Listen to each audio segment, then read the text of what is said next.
En cualquier lugar en el que nosotros nos encontremos, vamos a descubrir que hay normas que seguir. Los papás ponen reglas de conducta a sus hijos para que estén en casa. En el trabajo hay códigos de seguridad que se deben seguir y cumplir. Es más, en el mismo deporte que es para el esparcimiento humano, también hay reglamentos que cumplir y hay un árbitro que garantiza que estos se respeten. Y es que a veces pareciera, y muchos de estos piensan, que las normas atentan con nuestra libertad. Y ese es el caso de los 10 mandamientos. Por eso el día de hoy nosotros nos preguntamos, ¿cuál es la función que tienen los 10 mandamientos en la vida de cualquier persona? ¿Todavía están vigentes y sirven para nuestra sociedad?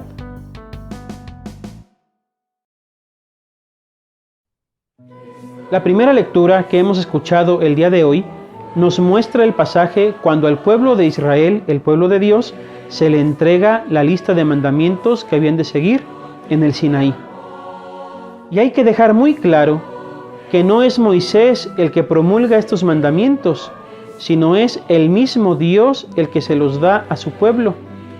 Y para entender el lugar que ocupan en la vida, será necesario ubicar muy bien el momento histórico en el que esto sucedió, ya que Dios no les dio esos mandamientos a un pueblo de esclavos, sino se los dio una vez que fueron liberados del país de Egipto, una vez que cruzaron el Mar Rojo y que también fueron alimentados por el Señor.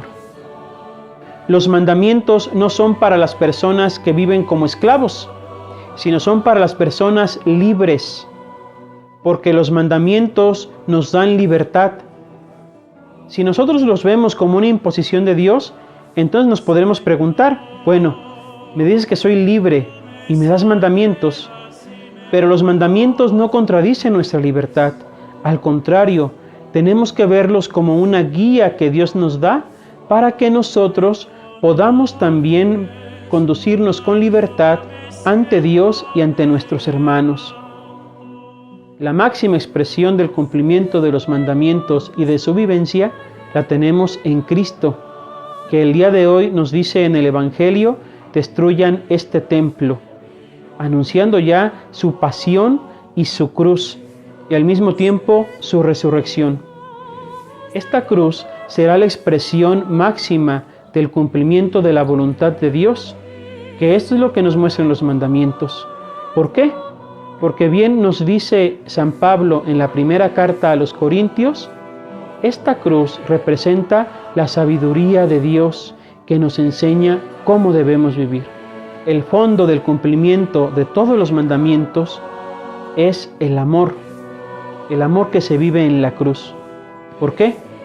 Porque el que ama no roba, no ofende, no miente, no es infiel. El que ama respeta a Dios y a su prójimo.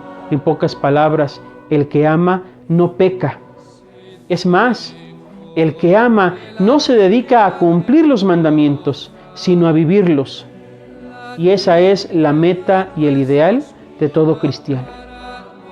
Vivamos en libertad, vivamos con los mandamientos de nuestro Señor. Alabado sea Jesucristo.